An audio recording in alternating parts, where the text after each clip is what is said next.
Vor ein paar Wochen bin ich am Morgen früh im Zug nach Burgdorf und ich hätte dort unterrichten, Homiletik, das ist so Predigtlehre, und ich habe jungen Studenten beigebracht, wie man eine Predigt schreibt. Ich bin noch nicht so ganz wach gewesen, bin im Zug am Morgen früh und nach etwa der Hälfte von der Fahrt steigt ein Mann ein, der sich mir gegenüber sitzt. Und er hat Kopfhörer angehabt, hat den Laptop genommen und es ist mir aufgefallen, dass er da so an der Brust so einen Badge angehabt hat, Satan loves me, also der Teufel liebt mich. Und ich bin so dort gesessen und dachte, noch spannend. Und dann merke ich, wie der Heilige Geist mir so einen Stups gibt. Ja, sprich ihn doch darauf an. Wenn du so einen Badge hast, willst du ja ein bisschen provozieren. Darum, es wäre eigentlich eine einfache Sache gewesen. Und dann sind natürlich alle Ausreden gekommen, oder? Er hat Kopfhörer an, es ist morgen früh, da sprichst du doch mit niemandem im Zug. Das passt doch nicht, ich Kopfhörer an, er am Laptop. Und es ist passiert, was ich mich dafür schäme, ich habe es nicht geschafft, ihn anzusprechen. Weil ich so da war, schlechtes Gewissen gehabt und rausgelaufen. Es ist aber noch schlimmer geworden, weil 2 Stunden später hocke ich in dem Seminar inne, bin am Dozieren und es kommt der Punkt, wir sollen beim Predigen sensibel sein auf das, was der Heilige Geist uns sagt. Ich lehre über das und während ich das so sage, geht es mir so wie so ein Stich ins Herz und sage, Joel, du bist so ein elender Heuchler. Jetzt lehrst du die Leute, dass sie sollen auf den Heiligen Geist hören und heute Morgen, was war? Du ignorierst es einfach. So Wasser predigen, Wein trinken. Es gibt viele so Sprichworte und ich habe mich so ertappt gefühlt und mich dafür geschämt. Ich glaube, ehrlich gesagt, die meisten von uns hätten wahrscheinlich so eine Story zu erzählen. Ich frage jetzt nicht danach, aber wir kennen aus unserem eigenen Leben, dass manchmal, wir glauben das eine, aber leben das andere. Du liest am Morgen in der Bibel das eine, dein Leben sagt nachher etwas anderes. Und wir ertappen uns selber dabei, wie wir ein bisschen Heuchler sind. Und Jesus hat das gewusst. Er hat das durchschaut und er hat über das gelehrt. In der Bergpredigt, und ich möchte mit euch den Text lesen aus Lukas 6. Lukas 6 ab Vers 46, das ist der Bibeltext von heute Morgen. Warum nennt ihr mich dauernd Herr, wenn ihr doch nicht tut, was ich euch sage? Wisst ihr, mit wem ich einen Menschen vergleiche, der zu mir kommt, meine Worte hört und danach handelt? Er ist wie ein Mann, der sich ein Haus bauen wollte. Zuerst hob er eine tiefe Baugrube aus, dann legte er die Fundamente seines Hauses auf felsigen Grund. Als aber ein Hochwasser kam und die Fluten gegen das Haus brandeten, konnten sie keinen Schaden anrichten, denn das Haus war gut und stabil gebaut. Wer sich meine Worte allerdings nur anhört und nicht danach lebt, ist wie einer, der auf das Fundament verzichtet und sein Haus direkt auf die Erde baut. Bei einem Hochwasser unterspülen die Fluten sein Haus und es wird mit einem Mal einstürzen. Kein Stein wird auf dem anderen bleiben. So wie mal die bekannte Geschichte aus der Bibel. Wer hat sie schon mal gelesen oder gehört davon? Viele von euch. Um was geht es eigentlich in dieser Story? Um was geht es?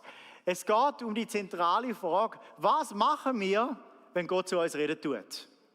Wenn er zu uns redet, was mache ich nachher? Wenn du etwas in der Bibel liest und du merkst, jetzt redet Gott zu mir, was machst du nachher? Wenn wir heute Morgen in der Predigt sitzt und du hörst etwas, was du machen sollst, was machst du nachher? Wenn der Heilige Geist dir einen Impuls gibt und du merkst, oh, das ist nicht nur ein Gedanke von mir gewesen, sondern Gott möchte etwas von mir, was tue ich nachher? Es geht in dem Bibeltext nicht um den Unterschied zwischen Christen und Nicht-Christen, sondern es geht um 2 verschiedene Bauherren, wo beide Jesus ihren Herr nennen. Also beide sind im Worship, Jesus, König, mein Herr. Beide hören Gottes Wort, beide sitzen in der Predigt, beide hören Jesus zu. Das Haus sieht von außen wie beide vielleicht gleich aus. Man sieht den Unterschied auf den ersten Blick nicht. Und doch ist etwas anders bei diesen 2. Sie haben ein anderes Fundament. Der eine hat ein Fundament, das auf den Felsen gebaut ist, das stabil und gut gebaut ist. Und ein anderer hat ein schönes Haus, aber er hat kein Fundament. Sein Fundament ist inexistent. Wenn die Flut kommt, wenn das Hochwasser kommt, dann wird das Haus zusammenfallen in sich selber. Jetzt, was ist der Unterschied zwischen diesen beiden? Der Unterschied besteht darin, wie reagieren sie, wenn Gott zu ihnen redet. Wenn Gott zu dir redet, ist das so wie eine Weichenstellung in deinem Leben. Es ist eine Weichenstellung, die grosse Auswirkungen hat. Wo kann darin resultieren, dass dein Haus zusammenstürzt oder dass dein Haus nachher Bestand hat. Was machen sie anders? Der eine hört Gottes Wort und er macht das, was Gott zu ihm sagt. Der andere hört Gottes Wort und er macht, was er selber will. Beide hören Gottes Wort. Aber das ist ein kleiner, aber ganz wichtiger Unterschied. Ein bisschen provokativ gesagt, in der Kirche sieht das Leben von beiden genau gleich aus. Beide hören Gottes Wort. Aber der Unterschied ist nachher am Montag. Der eine tut das, was Gott gesagt hat, und der andere tut es nicht.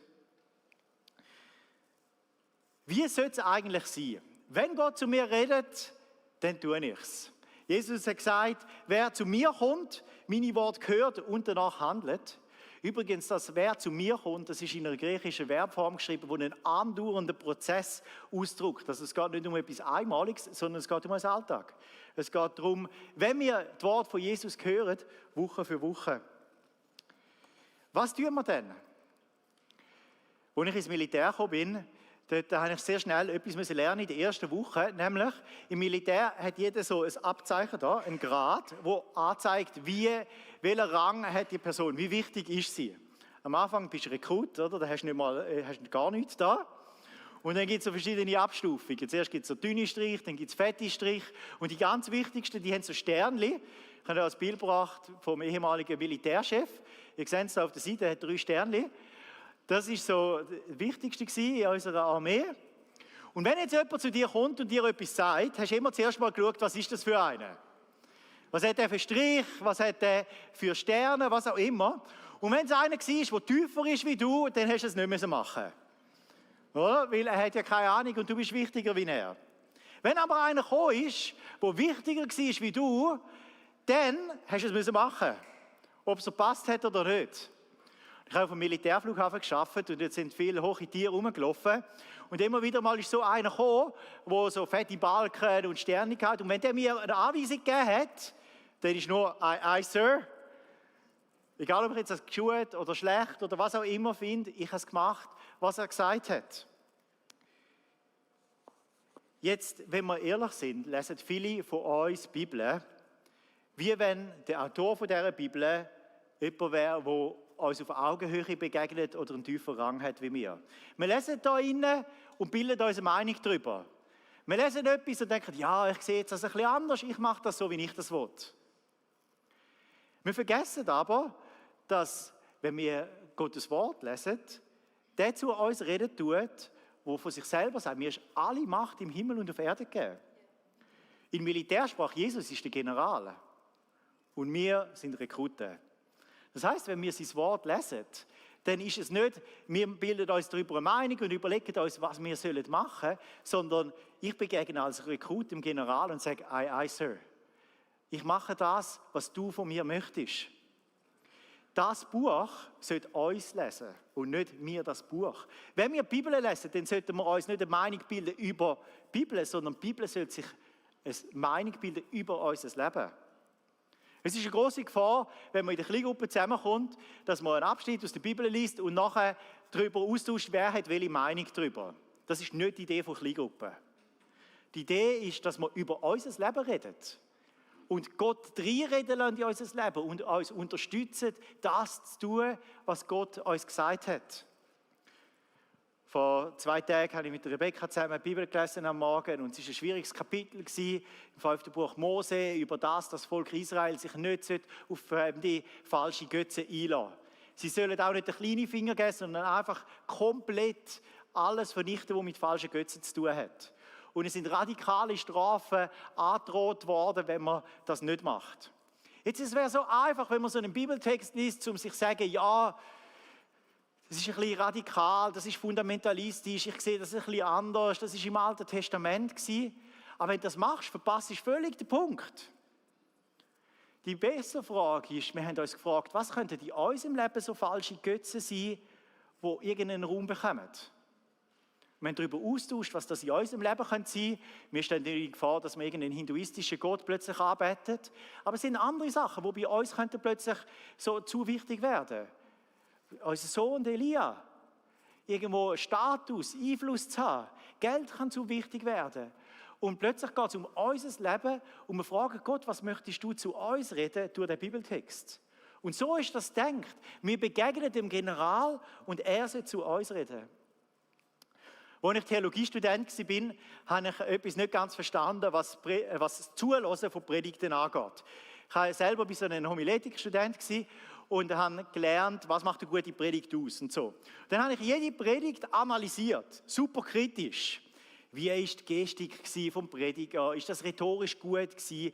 Hat die Exegese gestimmt? Und ich habe mir über jede Predigt eine Meinung gemacht. Manchmal habe ich gewollt und ungewollt Feedback gegeben auf Predigten. Ich habe aber etwas nicht verstanden. Wenn Gott zu uns reden will, dann geht es nicht darum, dass ich mir eine Meinung darüber bilde, über den Prediger, sondern es geht darum, dass ich lerne, da zu sein und sage, Vater im Himmel, was möchtest du mir heute sagen? Nicht ich bilde mir eine Meinung über den Prediger, sondern Gott bildet sich eine Meinung über mein Leben. Und ich höre zu und frage Gott, was willst du mir sagen? Selbst wenn die Predigt mega schlecht ist, Gott kann auch durch eine schlechte Predigt zu dir reden. Ich bin einmal erstaunt als Preacher, was die Leute gehört haben und ich bin mir sicher, das habe ich nie gesagt.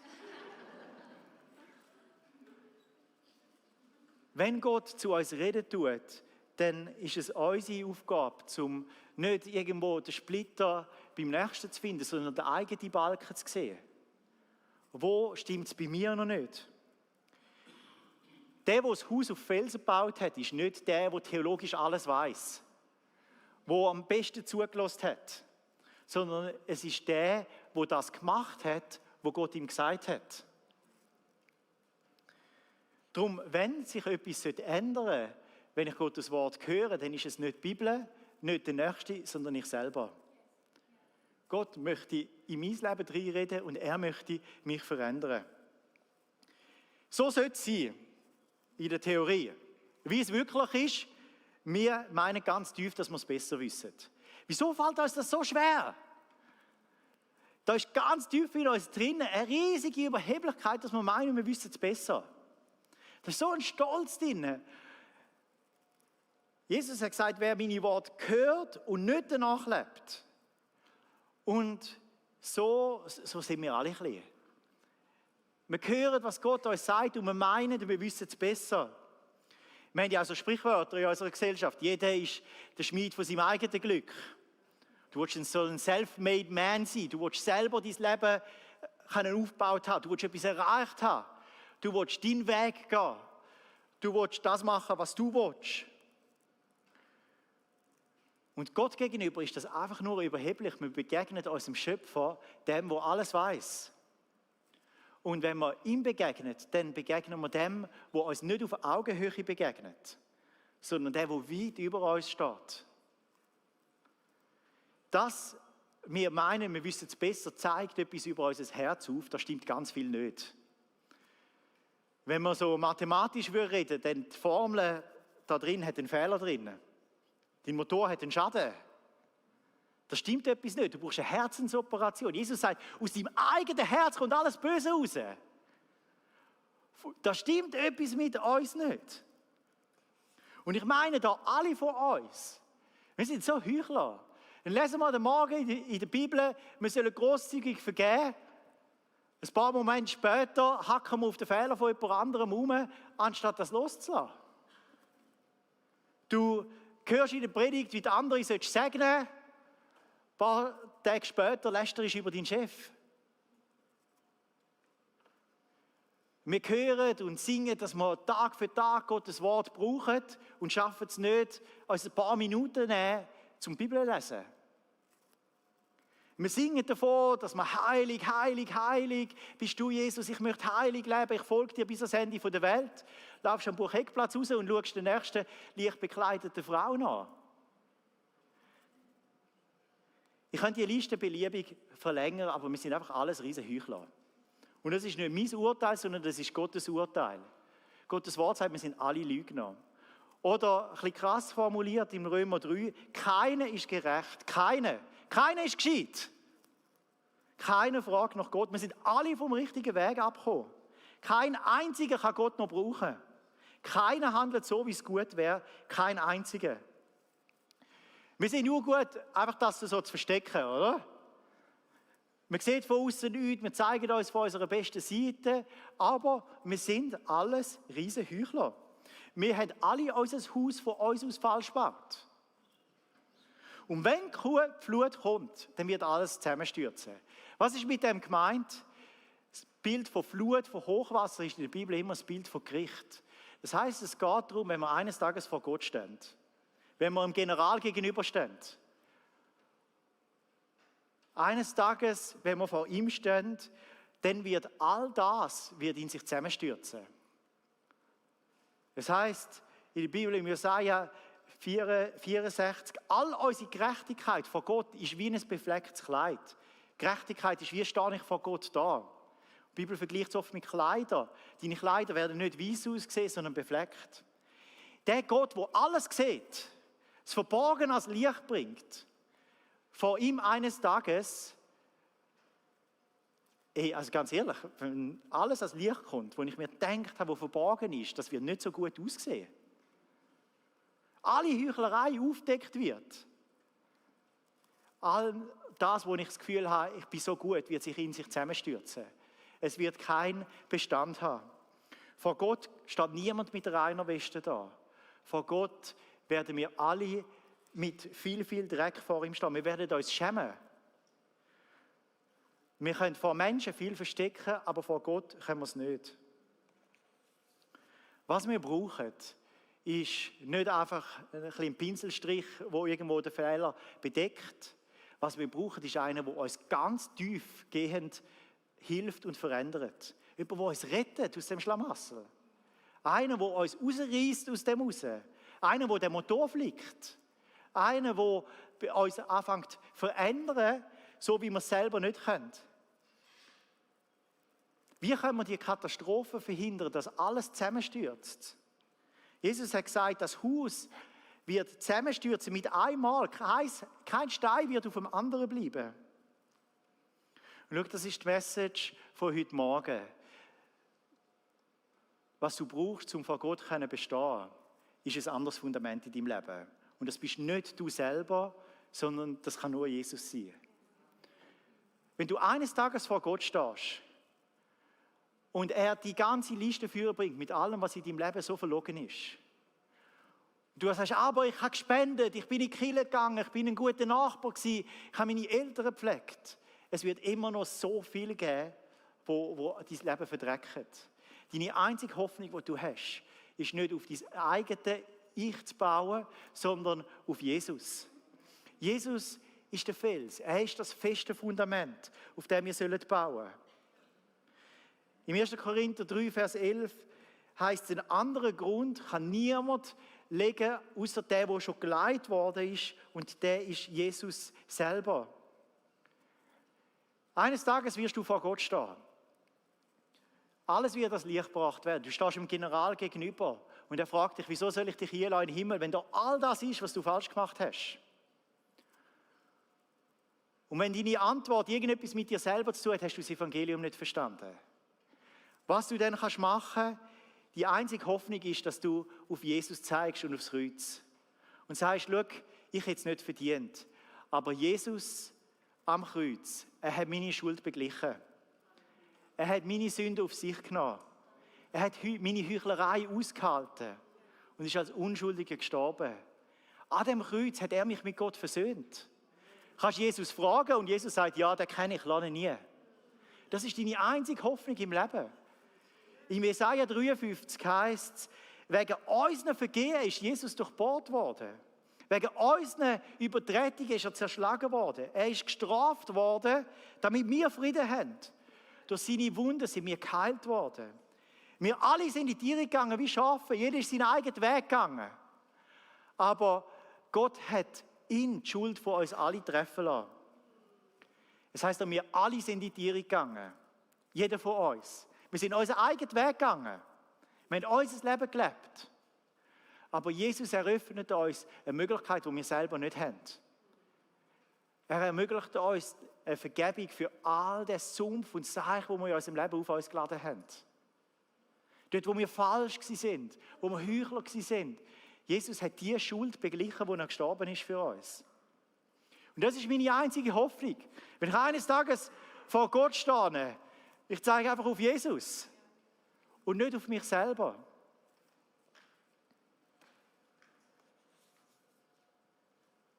Wenn du in deinem Leben merkst, ich habe mein Leben auf ein falsches Fundament gebaut, hey, du gehst in die Irre. Du wirst eines Tages vor Gott stehen und alles wird in sich zusammenstürzen. Andere Leute, dich selber kannst du vielleicht beeindrucken damit, aber Gott nicht.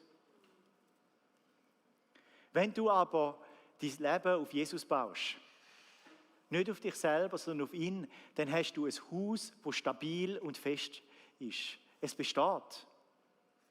Und das ist etwas unglaublich Wertvolles und Schönes. Wenn du das Fundament auf Jesus gebaut hast, dann wird der Jesus anfangen, dein ganze Leben prägen und verändern. Er wird dir nicht nur Einlass in den Himmel geben und ein ewiges Leben schenken, sondern er wird auch jetzt schon anfangen, dich zu verändern. Wenn du es anfängst, so zu leben, wie er es möchte, dann wirst du in Gottes Augen ein Haus bauen, das solid, gut gegründet ist. Und es wird alles anfangen zu verändern in deinem Leben. Nicht du veränderst dich, sondern er fängt dich zu verändern. Er fängt an, dich zu formen. Das wird Spuren hinterlassen. Hey, wenn du bekannt bist als einer, du wirst dich nie ändern. Das ist kein Kompliment. Was sein sollte, ist, dass wir als Christen immer wieder eine Rückmeldung bekommen, hey, du hast dich so fest verändert. Die Leute checken nicht, das war nicht wir, sondern es war Jesus. So soll es sein.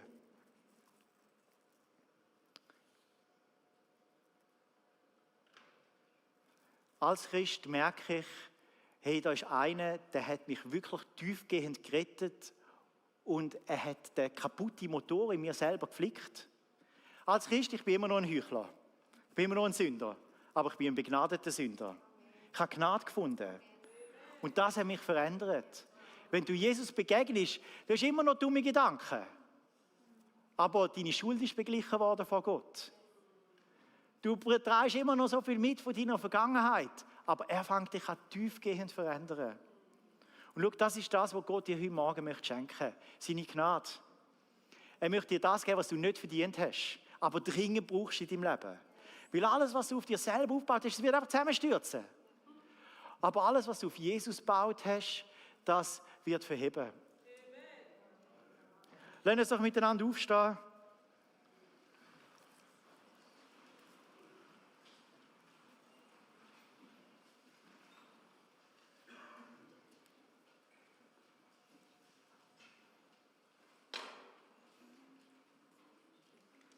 Gott stellt dir heute Morgen durch sein Wort eine einfache Frage. Was ist das Fundament von deinem Leben? Baust du dein Leben auf dir selber auf oder baust du es auf Jesus auf? Tust du das, was du willst, oder tust du das, was Jesus will? Wenn du zu Jesus kommst, wenn du sein Wort liest, wenn du von ihm hörst, wie reagierst du? Bist du der, der einfach das macht, was er will? Bildest du dir eine Meinung darüber oder darf sich Gott eine Meinung über dich bilden?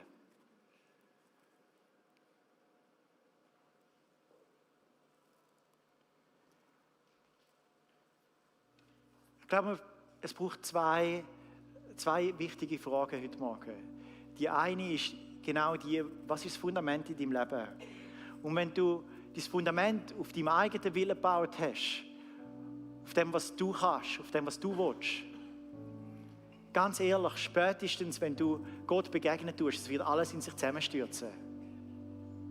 Entscheide dich heute, zu einer radikalen Kehrtwende in deinem Leben vollziehen und dein Leben auf Jesus zu bauen. Sag, Jesus, rette mich aus dem Sumpf, wo ich drinstecke. Hilf mir. Vergib mir meine Sünden. Du bist gestorben für mich. Ich möchte das haben. Und die zweite Frage, die uns Gott stellt, ist, wo stimmt in deinem Leben das noch nicht überein, was du glaubst, was du gehört hast von Gott und wie du lebst? So direkt gesagt, wo bist du ein Heuchler? Wo passt es noch nicht zusammen? wo glaubst oder liest du oder sagst du es ein, aber du lebst es anders. Und wenn du überführt bist im einen oder anderen Punkt, dann sag Jesus, hilf mir in dem. Ich brauche deine Gnade. Ich komme auch zum Kreuz. Ich komme zum Kreuz, weil ich weiss, du vergisst mir. Du veränderst mich. Du hast meine Schuld beglichen vor Gott. Mach mich anders. Ich möchte echt sein. Ich möchte wie du sein, Jesus. Das darf nicht so bleiben, wie es ist. Es muss sich verändern.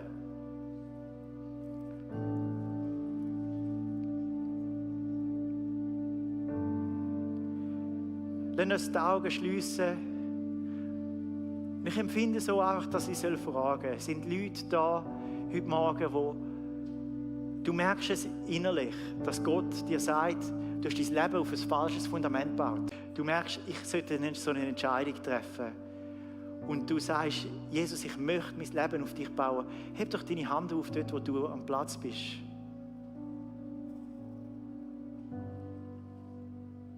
Einfach als ein Zeichen für Gott, wo du ihm sagst, ich möchte von heute an nicht mehr meinen Weg gehen, sondern ich möchte dir nachfolgen. Danke für all die Hand aufgehebt haben. Wer sagt, heute Morgen hat mich der Heilige Geist überführt? In meinem Leben gibt es Sachen, die nicht so sind, wie es Gott sagt. Ich habe mich ertappt, auch ich bin ein Heuchler. Wenn das du bist, dann tu doch auch deine Hand jetzt aufheben und einfach sagen, Jesus, es tut mir leid. Es tut mir leid. Ich habe dieses Wort gehört, aber ich habe nicht danach gehandelt.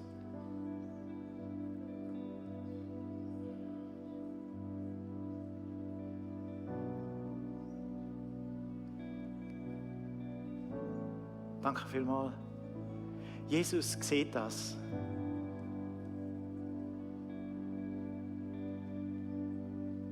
Und wir gehen miteinander in eine Gebetszeit. Während dem nächsten Song werden auch leitende Mitarbeiter von unserer Kirche beim Kreuz sein, da vor der Leinwand. Und sie möchten so gerne mit dir beten. Wenn du vorher deine Hand aufgehebt hast, dann komm doch mit uns beten. Wenn du dich entschieden hast, dein Leben auf ein neues Fundament zu stellen, dann wir würden so gerne mit dir beten. Gebet ist die Art, wie wir Jesus sagen, hilf mir. Wir würden so gerne mit dir ein Gebet sprechen. Wenn du merkst, ich möchte dir etwas bekennen, das nicht richtig ist, tu das. Behalte es nicht für dich. Jesus sieht es sowieso, ist doch egal, was andere von dir denken. Bring es ans Licht. Das heisst, im Jakobus 5, Vers 16, wir sollen unsere Sünden bekennen, damit wir geheilt werden. Vielleicht braucht es von dir so einen Schritt, um geheilt werden, dass du deine Sünden bekennst. Bring das ans Licht, was vielleicht vor anderen versteckt hast. Und hey, auch wenn du einfach eine Not hast in deinem Leben, wir möchten gerne mit dir zusammen beten. Wir möchten dich nicht allein lassen mit dieser Not, sondern möchten miteinander beten und das zu Gott bringen, weil wir wissen, so viele Orte in unserem Leben, wir stehen da, aber Gott kann uns dort helfen, wo wir selber nicht mehr weiter wissen. Darum lassen wir uns zusammen in so eine Gebetszeit gehen und während dem nächsten Gebet und während dem nächsten Lied darfst du auch gerne kommen, wenn du ein Gebet wünschst. Danke, Jesus, für deine direkten und ehrlichen Worte heute Morgen. Und wir möchten das, was du gesagt hast, nicht einfach nur hören, sondern wir möchten es tun. Und du weißt von jedem von uns, was es braucht, um das umzusetzen. Und wir beten, dass wir mutig sind, einzugestehen, dort, wo wir falsch unterwegs sind, wo wir Heuchler sind, wo es nicht zusammenpasst, wo wir unser Haus falsch gebaut haben. Verändere uns dort, wo unser Herz so falsch ist. Und wir danken dir, Jesus, dass du gestorben bist, um uns dort weiterhelfen, wo wir selber nicht können. Uns ein neues Fundament im Leben gegeben hast. Und ich bete, dass heute Morgen jede einzelne Person, die da ist und auch online dabei ist, darf den Schritt machen, um zu sagen, ich will mein Leben auf ein festes Fundament bauen. Geist Gottes, ruf du uns zur Umkehr dort, wo wir falsch unterwegs sind. Sodass unser Leben nicht zusammenstürzt in sich selber vor dir, sondern dass es Bestand hat und stabil und gut gebaut ist. Danke, dass du da bist heute Morgen und zu jedem von uns wirst einfach das aufzeigen, was du von uns möchtest. Amen.